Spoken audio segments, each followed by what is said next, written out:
I sing for you, my King. Oh, and I can't imagine why I would do this all for high, 'cause it's all to lift you high.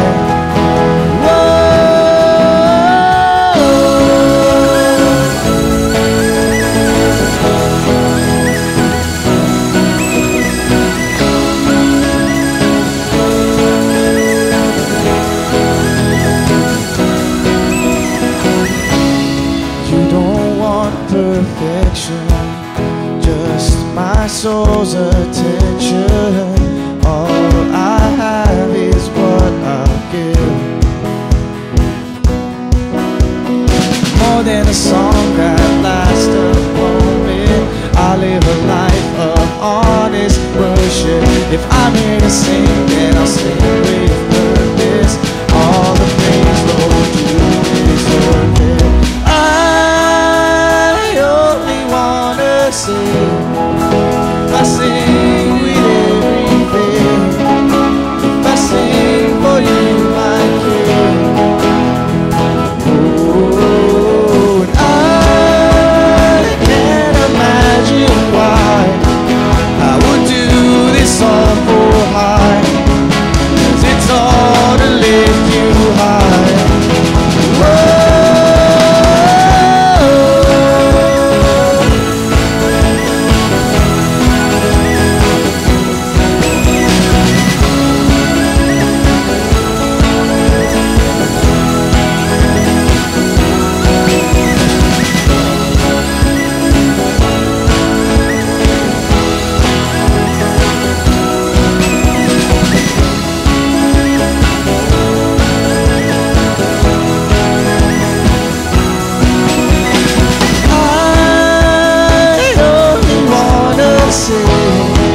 If I sing with everything, if I sing for you, my King. Whoa.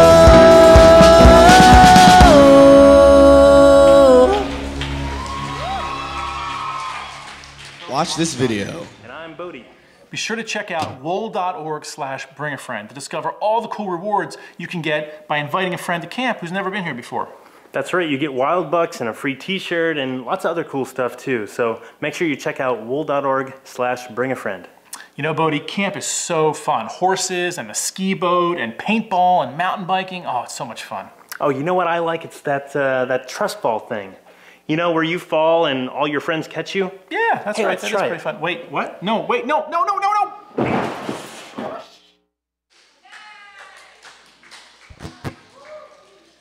All right, let's stand for another song. Let's do it.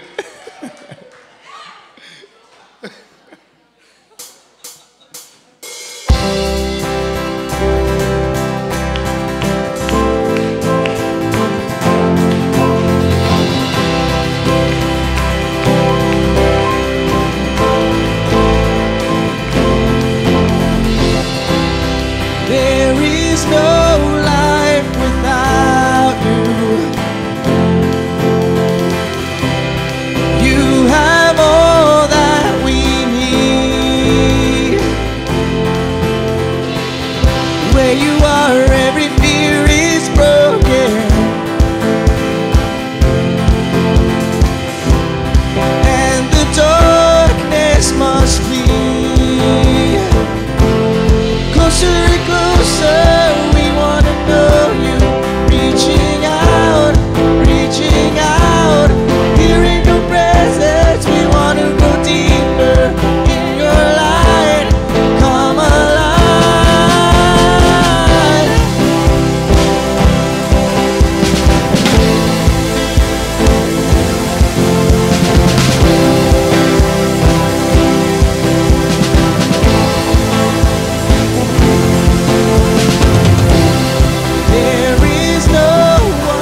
can satisfy.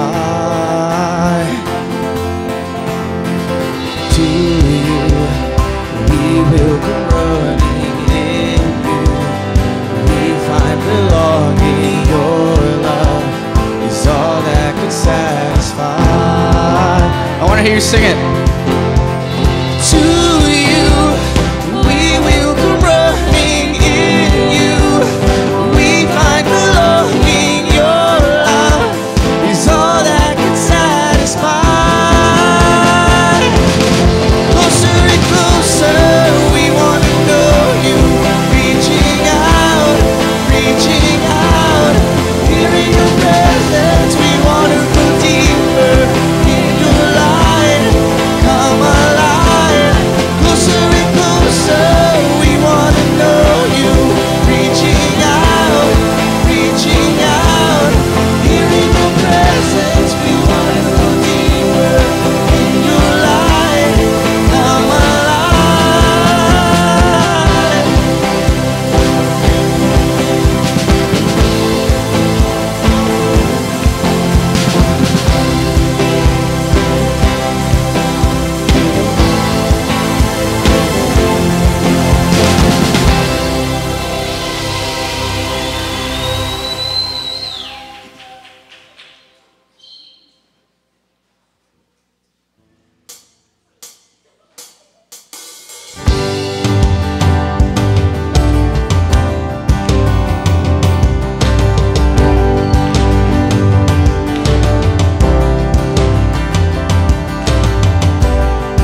Now the darkness fades into new beginnings as we lift our eyes to a hope beyond.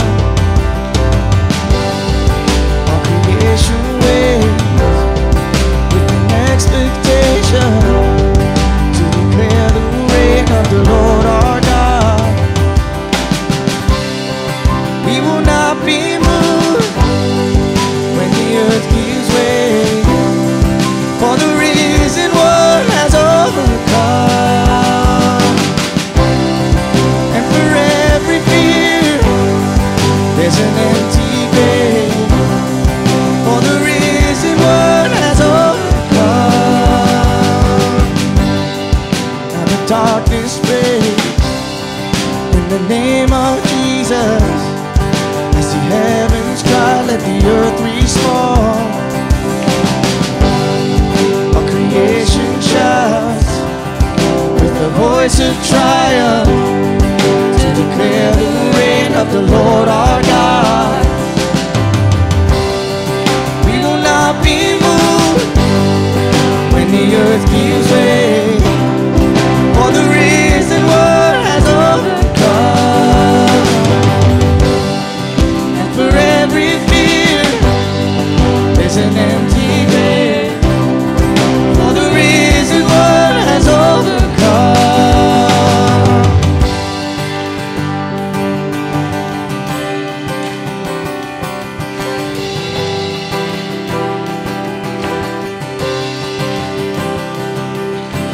He shall reign forever. Strongholds now surrender, for the Lord our God has overcome. Who can be against us? Jesus our defender. He is Lord and he has overcome.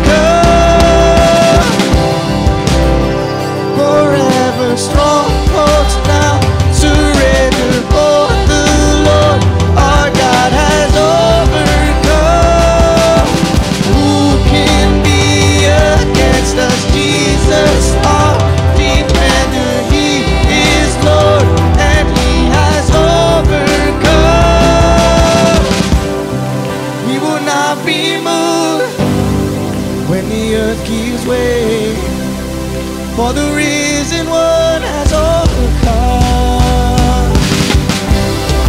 And for every fear, there's an empty grave, for the risen one has overcome. We will not be moved when the earth gives way, for the risen one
has had a good camp so far? Red team, are you still here? Blue team, are you here? Jeepers, Jordan, that blue team. Jeepers. Hey guys, we have a few announcements for you because it's the last day of camp. Well, first, if you put money in the bank, please make sure you get it out. Classic. That one was an easy one. You want to get your money back, but also you want to get your mail. Okay, so if you have not checked your mail, make sure you go to the bank, you get your money, and then you go to the mail office, mail room, mail... Post office. The post office. There it is. And you get your mail as well. Aussie for the win. Josh, what's next? The next thing is that, because it's the last day, we have to pack and clean. Yay! Woohoo! Clean those cabins. Make them cleaner than how you found them.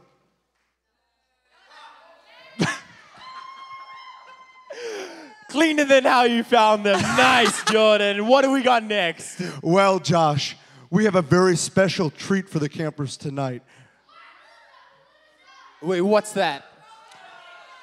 It's the rodeo for the ranchers. The rodeo, that is right. The rodeo is at 8 o'clock. So make sure you're there. But before the rodeo, we have something called Wild Palooza. Well, hold on. Some of us in the crowd don't know what Wild Palooza is, so go ahead and explain it. Wild Palooza. Okay, so first it starts off with something we called Wild Say So. And this is a time where you guys get to share something that's been impactful on your life throughout the week at camp. Okay, so Gina's going to run that tonight. She's going to come around. She's going to give you like 30 seconds where you can talk into this. Okay, special. Okay, you get to talk into Mike, my friend Mike here. Okay, Mike Davis, and you please. get to share a cool experience that you've had at camp. And then, what happens next, Jordan? Well, Josh, it's the moment that these campers have all been waiting for.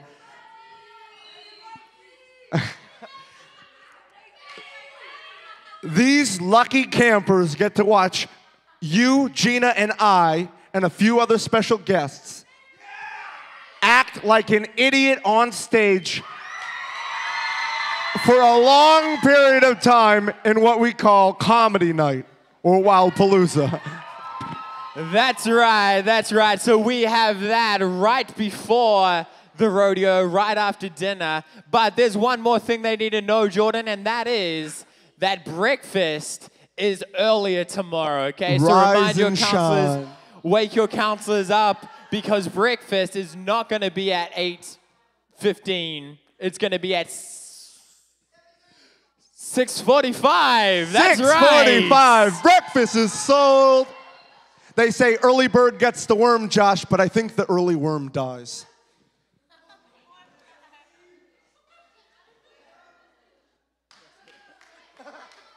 What else do we got? You know what, Jordan? That is actually it. So Gina is going to come up. She's going to do Bible count and verse of the day. All right. If you brought your Bibles today, raise it up high. And Josh and Jordan are going to count for the red team and blue team, please. Let's see. Let's see. Raise it up high, up high.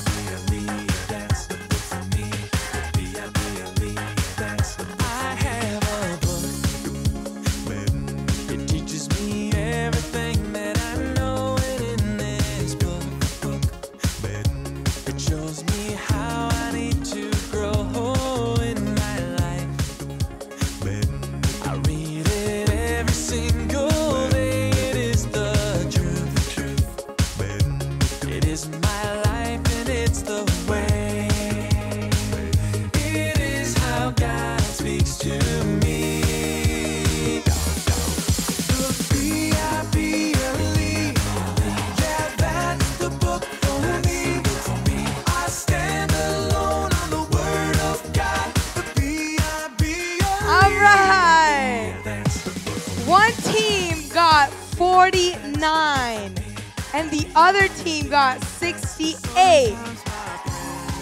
So, The team who got 68,000 points is the blue team. Good job, blue team. Good job, blue team. So now we're going to read the verse of the day. It says, why don't we all say the verse? Okay, 1, 2, 3. Haven't I commanded you, be strong and courageous, do not be afraid or discouraged, for the Lord your God is with you wherever you go. Joshua 1:9. The Lord is telling us that we have to be courageous and not be afraid of. So this week we've learned that we have fear of some stuff. But the Lord is teaching us that we don't have to be afraid of anything, because who is with us? Who is with us? God. Good job, guys. So let's always remember every day of our life that God is with us no matter where we go. So now let's make some noise for our speaker this week, Perko.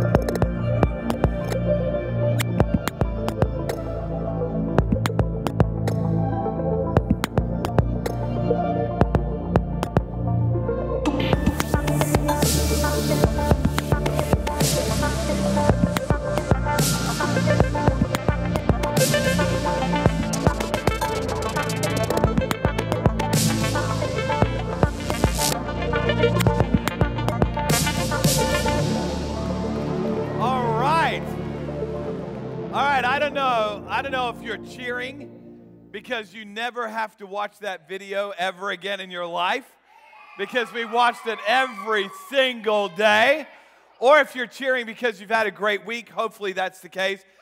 Blue team, you guys had a good week so far, blue team? Yeah? Red team, you guys had a good week? Yeah? So we have learned a ton of stuff this week, and I brought with me a ton of free stuff to give away. So I want to give away some stuff this morning to the people that can remember some of our big ideas and bottom lines from this week. So let's go back to Monday. Okay, Monday. It's a long time ago. Let's go back to Monday and see who can remember what was the big idea, the bottom line from Monday. That girl way up the back in the blue t-shirt, that's you. Yeah, you got the blue t-shirt on. Yell it out. You have to. No. Oh. Let's see. Let's go with this guy in the red t-shirt right here. Before you can, you have to. That's right. Before you can heal, you have to feel. And I think this girl right here, she knew the answer to that. She nailed it. All right. That was day number 1. Let's skip a day and go to day 3. All right. Day 3. Can anybody remember what we said day 3?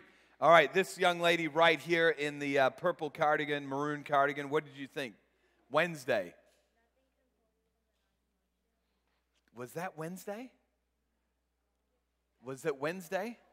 It was. Nothing can pull you from the God who loves you. I got my days mixed up. I must have been thinking about the bottom line from Tuesday when we did a little jousting on stage. You guys remember the jousting? That was a lot of fun. All right, bottom line from Tuesday when we did the jousting on stage. And I'm going to go with this young lady right here. Is it Arden? Arden, so good to see you. Because we hung out at July 4th party. Do you remember? At the July 4th party up in Scroon Lake with your dad? Yes, I remember now. Now that we remembered hanging out at July 4th party, can you remember Tuesday's bottom line? Remember the jousting? That's a hint. Just give us what you think it is. Okay, selecting the weapon that's right to help you win the fight. That's right. We'll help you to win the fight. This guy right over here. Now, that was the first 3 days, okay? So that was the first 3 days. Let's say them out loud together if we can remember them. On the first day, what did we say? Say it out loud together. Before you can heal, you have to feel. And we said this, you've got to be honest with your fear. You've got to be honest with yourself about your fear. Can't cover it up, can't tune it out. Be honest with those around you that care with how you feel and what fear you have in your life. But the most important person, you got to be honest with God about your fear. And remember, we talked about Martha. Martha was really honest with God about her fear. In fact, she went up to Jesus and said, if you had been here, my brother would not have died. She was brutally honest with Jesus. You know what? Doesn't matter what it is you're facing in life.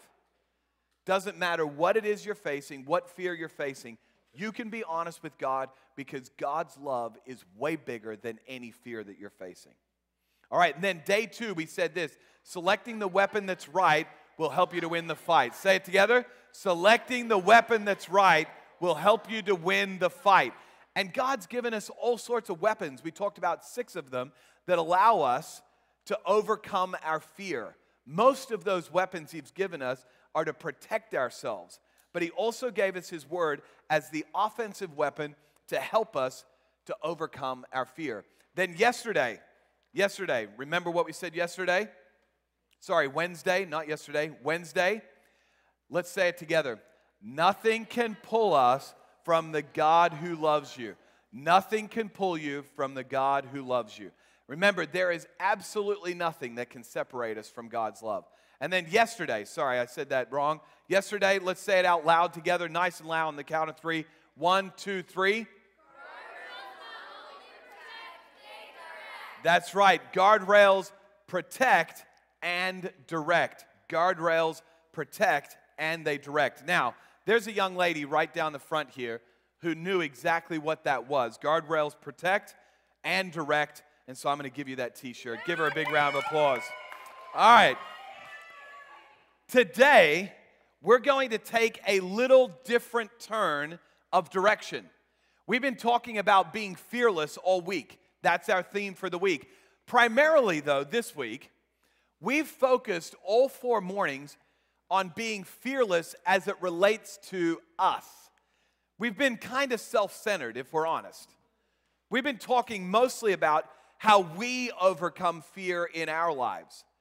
But before I tell you what we're going to talk about today, I want to show you one of my favorite pictures that hangs in our house. Our house is a 2-story house. At the top of the stairs, there's a big landing and a huge wall at the top of the stairs. When we first moved into the house a little over 2 years ago, my wife, she got a huge stack of photographs. There was like 30 photographs. And she said to me one day, Jason, I would like for you to hang all these photographs on the wall. Now, she didn't just say put them up any old way or any place you want to put them. No, she had a specific photograph she wanted right in the middle, and then she wanted all 15 above that photograph to be in a perfectly straight line. These are all different shapes and sizes. And then she drew another line with some painter's tape below the photograph, and she said, I want the other 15 in a perfectly straight line below that. And they're all different shapes and sizes. You realize how long it took me to put up all those pictures? I'm still going through therapy because of this task that my wife gave me. I'm still a little bit upset about it. But there is a picture on that wall that is one of my favorite pictures in our entire home. Here's the picture that hangs on the wall. This is a picture of my wife and I and our 3 children on the other side of the lake from right here. If you were to walk out of this building and walk across the lake, which you can do in the wintertime because it freezes over, and if you ever get the chance to come to snow camp, holy cow. It is so much fun. You got to come to snow camp. When you show up at snow camp, you can actually walk across the lake. Now, they don't let you do that, but if you were allowed to do it, you could walk across to the other side, and you would go to one of my favorite spots not just on this lake, but one of my favorite spots on the planet. It is the home of my good friend, a guy named Wayne Lewis. And Wayne Lewis has a beautiful beach. And in this photograph is a picture of all 5 of us as a family. This was about 6 years ago now. And you know what we were doing? We were skipping rocks across the lake. My boys and I, we love throwing rocks into the lake. We like to find really flat, round rocks, really smooth on both sides, and we love to get down low and we love to throw them across the lake. You know what happens when we do that? We throw these rocks across the lake. As you watch the rocks skip across the lake, it creates these things called ripples. Every time the stone touches the water as it skips across the lake, there are ripples that come away every time it impacts the water. You know what I've noticed about fear in my life? Fear in my life has a ripple effect in the lives of everybody around me. You know the reason I've learned that's true? Because most of the time, when I'm in a fearful situation, I don't see the ripple effect of how it touches other people's lives. But the way and the reason that I know it's true is because when I'm around other people that are fearful, the ripple effects of their fear touches my life. So here's the question that I think we need to address for today. What do you do when you are caught in your friend's ripple of fear? What do you do in your life? What do you do when you are caught in your friend's ripple of fear? Think about it for just a moment. I want all of you to think about this question right here. Who's a friend or a person you know in your life that has fear going on in their life? Maybe they're going through some sort of circumstance that they didn't expect. Perhaps their family is going through a separation, or even worse yet, maybe their parents are going through a divorce, and they don't know what the future looks like, and they have fear in their life. Maybe you have a friend of yours who has a job, and when they go to work, or maybe you have a job, and when you go to work, your boss doesn't know what the future is going to look like where they work, and so they have fear and it affects your life. Perhaps your parents are in that situation. Maybe they've lost a job, or they're afraid they're about to lose a job, and because of that, they have fear in their life, and you are caught in the ripple of their fear. What do we do? The question for every single one of us this morning. Doesn't matter how old you are, how young you are. Doesn't matter whether you're a camper or a counselor or a youth leader or a staff member. All of us are going to, one time in our life, have a friend who is in fear of something in their life, and the ripple of their fear will impact our lives. So what do we do when we're caught in the ripple of a friend's fear? Here are some questions that I oftentimes ask when I'm around somebody that's fearful, or they're going through a tragedy, or they're going through a circumstance that causes fear in their life. Here are some questions that I ask, and maybe they're questions that you would ask as well. Number one, I ask, how long will they feel like this? How long is my friend or my family member or the person I work with or the person I go to school with, how long will they feel like this? Will this ever end? And then a follow-up question, which I think is a valid question, is not just how long will they feel like this, but how long should they feel like this? I mean, should this go on forever? Should my friend constantly be in fear? When should their fear end? When should it end? And then the following question that oftentimes comes to my mind is this question here. How long before they will get back to normal? Or is this going to be the new normal with that friend? How long should they feel this way? And when are they going to get back to normal? Or is this going to become the new normal in their life?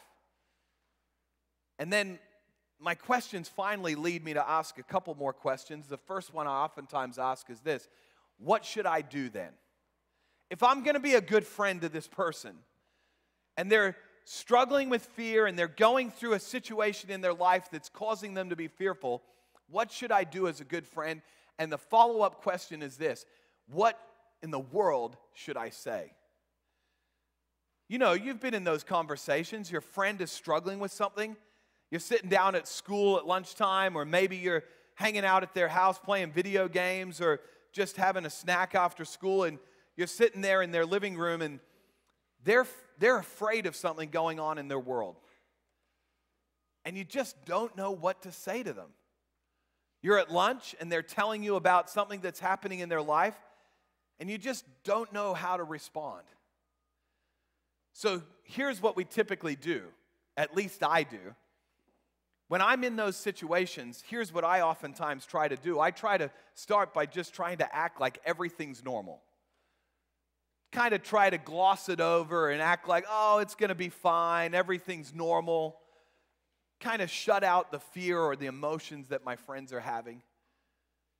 And then sometimes I try to think to myself of, what can I say? And I begin talking. We do that a lot of times when we're faced with a situation like this. We kind of talk about it and we try to think, man, is there something that I could say that might fix them, that might help them, that might help solve the problem? And then as I'm talking about it too much oftentimes, because I'm scared I'm going to say something wrong or say the wrong thing, you know what I typically tend to do? I just go silent. I don't know what to say.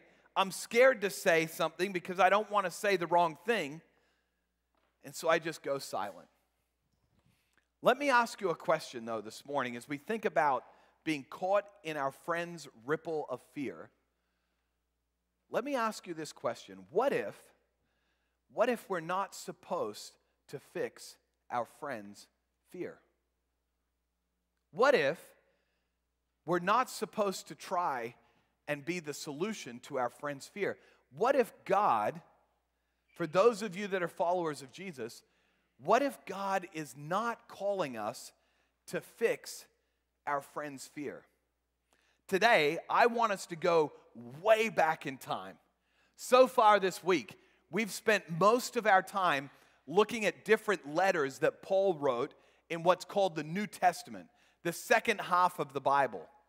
That's where we've spent most of our time. Today, I want us to go way back in time to the Old Testament, the very first part of the Bible. And I want us to take a look at a story that I think will help us answer this question. What if we are not supposed to fix our friend's fear? I don't think the Bible has a place that you can open up to and it says how to deal with friends that are struggling with fear. I don't think the Bible has a spot like that. But I'm convinced the Bible does give us people who faced fear and their friends that faced fear and how they dealt with it, and we can learn from their story. So to start off, I need some help today from a couple of counselors and some program people. So I'm going to start off by asking Josh if you would play the role of a guy named Elimelech. Would you come out here for just a second? Welcome Elimelech to the stage, ladies and gentlemen. If you'd stand right over here for me, that would be awesome. So the story that we're talking about is found in a book called Ruth. Ruth is a great book. And for girls in the room, a fantastic love story. You've got to read the book of Ruth. You will absolutely love it. Now, the book of Ruth, the story of Ruth, actually doesn't start with Ruth herself. It starts with another lady who's married to Elimelech, a lady named Naomi. Gina, would you please do us a favor?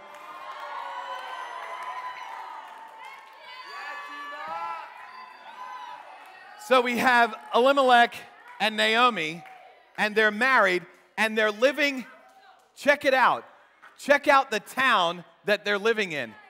They live in a little town called Bethlehem. Anybody heard of Bethlehem? Raise your hands. Yeah. Even if you've never read the Bible, even if you're not a follower of Jesus, most people have heard of Bethlehem because they've actually sung about Bethlehem.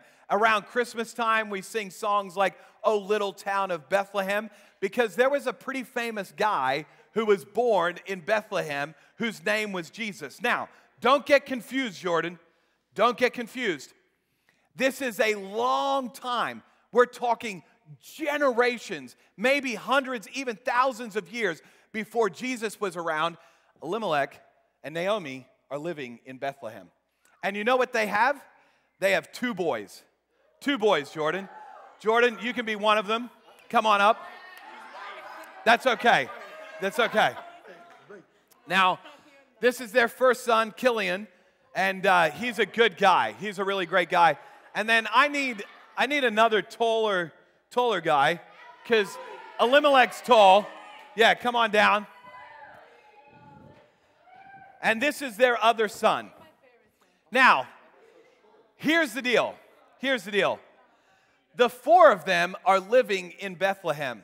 But you know what? At this time in history, Bethlehem sucks. I mean, it's awful. Bethlehem's awful. It's got like the worst unemployment rate in the history of Israel. Nobody can get jobs. All of the Walmarts in Bethlehem have no food in them. There's no food at Walmart in Bethlehem because there's a massive famine in the land and the farmers can't even grow fruits and vegetables. So there's no place for Elimelech and Naomi to go grocery shopping because there is no food. But they have an idea. Elimelech and Naomi and their 2 sons, they move to the town. Come with me. They move to the town. They move to the town of Moab. Now, Moab's doing pretty well. The economy in Moab, it's in pretty good shape. They've got a lot of food to eat. Jobs are plentiful. But then a tragedy happens. Elimelech, he dies. Go ahead and die. He's dead. Now, don't get confused. His son did not murder him, okay? That's not part of the story. But nonetheless, Elimelech is now dead. He's dead. But have no fear, because in this culture, Naomi, the mom, without a man in her life, listen up, girls, it was so different than it is today. Without a man in Naomi's life, she has absolutely nothing. She has no one to provide for her. She has no identity. In this culture, it is a big, big deal that Naomi has men in her life. But have no fear, she has 2 very strapping, handsome sons. And because she has these handsome sons, along come 2 beautiful ladies that want to marry her 2 sons. Would you do me a favor? Go ahead and marry one of these guys. And let's see. I need another counselor. Yes, you can come and marry. Okay. So, the two sons get married. And they marry the first lady, they marry Ruth. This is Ruth. And Ruth is kind of the hero of the book. That's why they called it the book of Ruth. Now, the other lady that married was a lady named Orpah. And I like to say, kind of like Oprah. Like she went on to have her own TV network and her own magazine and a whole bunch of stuff. So we got Oprah for just our purposes, Orpah or Oprah, and we've got Ruth. But along comes another tragedy in this family. Both of the sons die, and they're dead. Now here's the deal. All of the ladies, all the girl power ladies over here are like celebrating. But that's not what would have happened in those days. Remember what I said before, ladies? Remember what I said? Without a man in your life in this culture, your life was basically over. It was ruined because you would have nobody provide for you, nobody to protect you, and nobody for your future to be held in. Now, these guys are really, really dead, so much so that we buried them and they leave the story. Give these guys a big round of applause. Now, we still have in the story Naomi, who now has 2 daughter-in-laws, Ruth and Orpah. Ruth and Orpah are still young ladies. They're still young women, and they're still beautiful, and they have their entire lives ahead of them. They actually still have a chance to remarry if they would like to. Naomi, being the wise woman that she is, she says to these two girls, I know you're my son and my daughter-in-laws, and I know that my sons are dead. You need to go home to your town. You need to go to the place where you came from so that you can find another man to marry, because Naomi knew that in this culture, if these girls didn't get remarried, they would lose their identity and they would lose their future. And Naomi was filled with fear for herself and her daughter-in-laws. Now she begged them, she urged them, go home, find some men to marry. And Orpah, she actually eventually said, I'm going to go home and I'm going to find a man to marry. So she exits the story. Give her a big round of applause.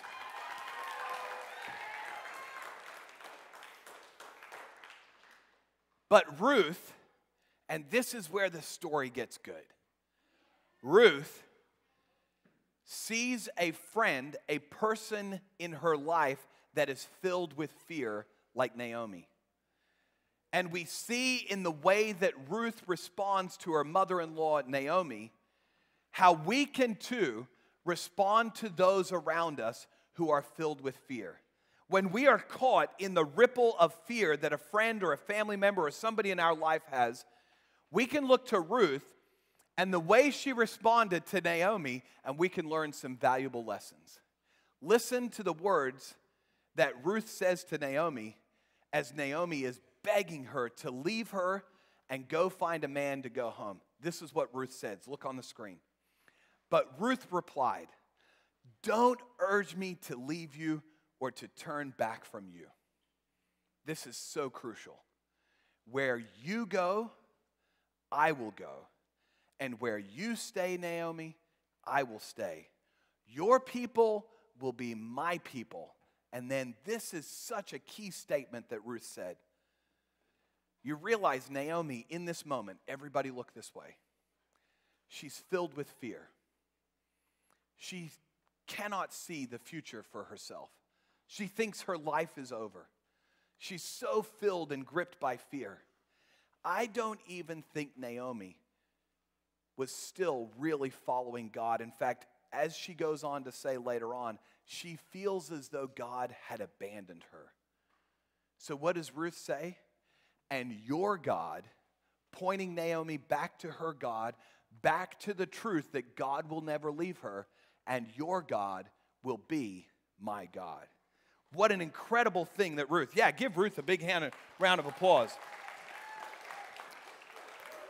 Now, over here, these two ladies are still living in Moab. But Naomi gets word that back in Bethlehem, things are on the upswing. Walmart's got food again. Other places are doing well. People are getting jobs. And so Naomi and Ruth decide to move back to Bethlehem. As they come back to Bethlehem, though, something incredible happens. I don't know whether Naomi was posting pictures on Instagram and all the ladies in Bethlehem were following all the funerals and all the horrific things that were happening in their lives. I'm not sure how they kept up with their story. I think it was probably a really great Insta feed that they had been following. But when these two ladies show back up in Bethlehem, the women of the town who've been tracking with the story, they don't even recognize Naomi anymore. Her fear, her anxiety, her bitterness, her emotions have literally changed her appearance. And when the ladies in Bethlehem see Naomi, they can't even believe that it's her. Listen to how Naomi responds to the women in Bethlehem. She says, don't call me Naomi, she told them. Call me Mara, because the Almighty God has made my life very bitter. I'm filled with bitterness.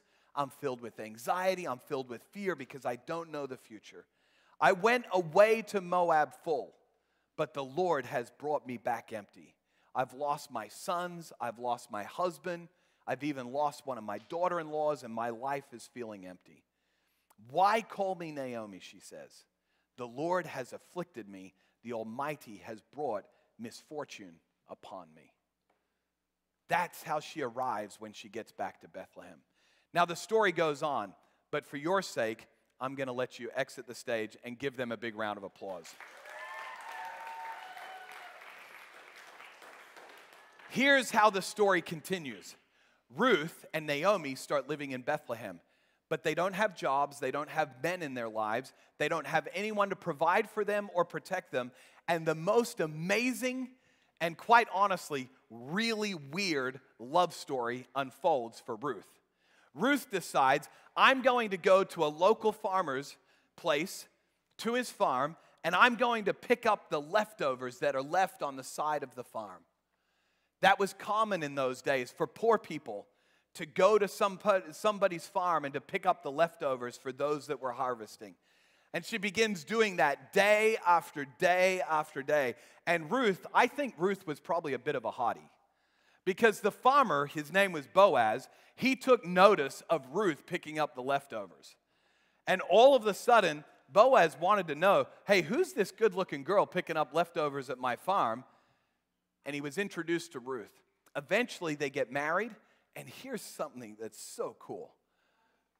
Ruth and Boaz, after they get married, they have a little baby.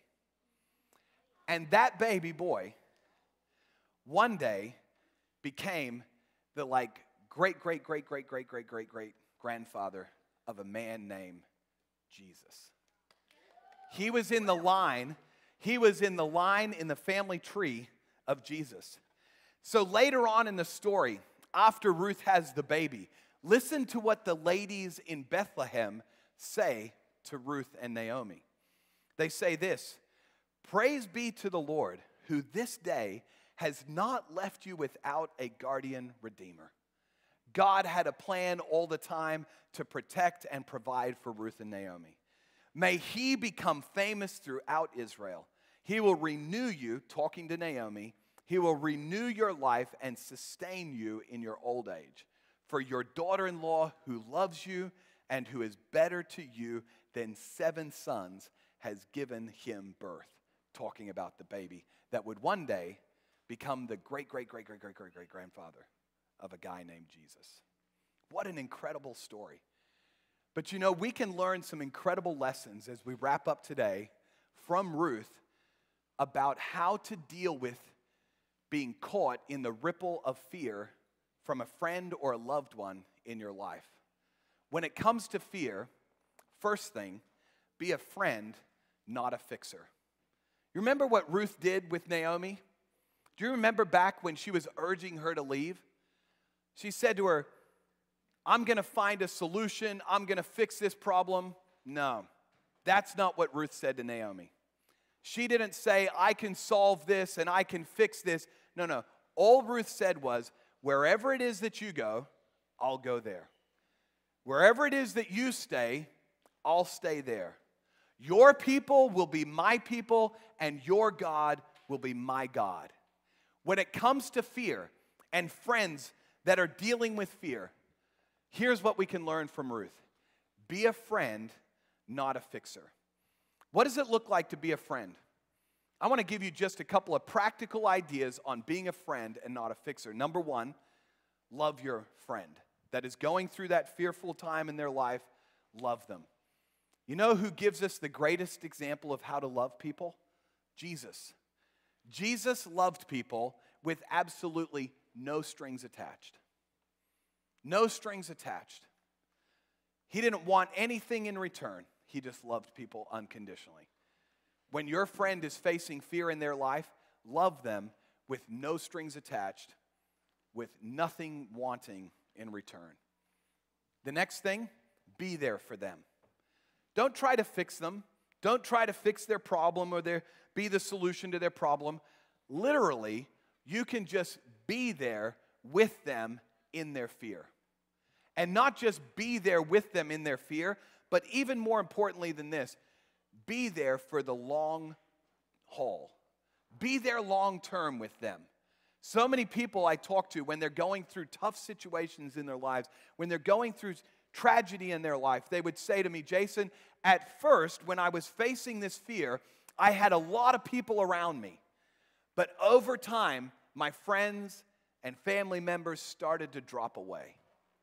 Don't just be there for them, be there for them long term. Not only that, listen more than you talk.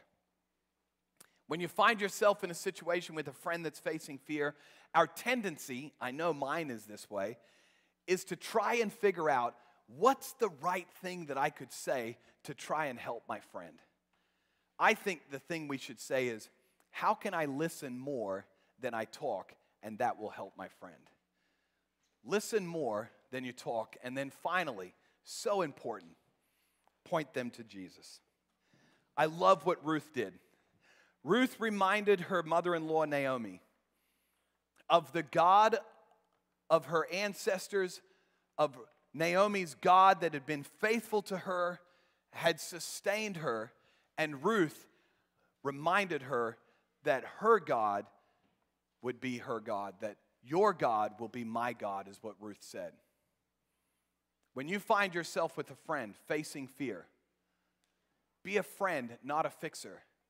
And then ultimately, point them to the person of Jesus, who is the ultimate fixer for the problem that they're facing of fear. He's the ultimate one. Everybody look this way as I wrap up together. My favorite Bible character in the entire Bible is probably one of the most bizarre people in the Bible. He ate bugs and he ate honey. And he used to wear clothing that was made out of camel fur, camel hair. So odd. Really bizarre looking guy. His name was John the Baptist because he would baptize people, and he had a lot of people that were followers of his, right up until the moment that Jesus showed up on the scene. And these are the exact words that John the Baptist said to his followers when Jesus showed up. Listen carefully. The moment that Jesus showed up, while John is baptizing people in the river, when Jesus showed up, he turned and he said, "Look, the Lamb of God who takes away the sins of the world." John spent his entire life in ministry pointing people back to Jesus. Every time Jesus showed up, he'd say, "Hey guys, look, there's the Messiah. Look, there's Jesus. Look, there's the Lamb of God who can take away the sins of the world." When you find yourself with a friend who is facing fear, be a friend, not a fixer, and then do what John the Baptist did and point them to the one that can fix and solve the problem of their fear. At the end of the day, your friend with fear, your friend that has fear in their life, they need a friend, not a fixer. Let me pray for us this morning. God, thank you so much for all that you're doing in our lives. Thanks for bringing us all here to the Wild this week. God, I thank you for so many truths that we've learned this week from your word. Thank you for the truth that you will never leave us. You'll always be there for us. Nothing can separate us from your love. And you have given us the weapons that we need to face the fear in our own lives. And so this morning, God, I pray for every student that's here, every counselor. God, I pray that as maybe a person's name has come to mind today that is facing fear, a friend of theirs or a family member, God, I pray that they would understand what it looks like to be a friend to that person, not a fixer, and to point them to your Son, Jesus, who is the ultimate fixer of our fear. And I pray this in Jesus' precious name. Amen. Okay, so we have our last day for small groups. We have question sheets up here for you guys, for your counselors to come down and grab. So I need one counselor. Lunch is in 20 minutes, okay? So you guys do not have long today, but make the most of the time, campers. Ask your counselors some questions. It's the last day, okay? It's the last day.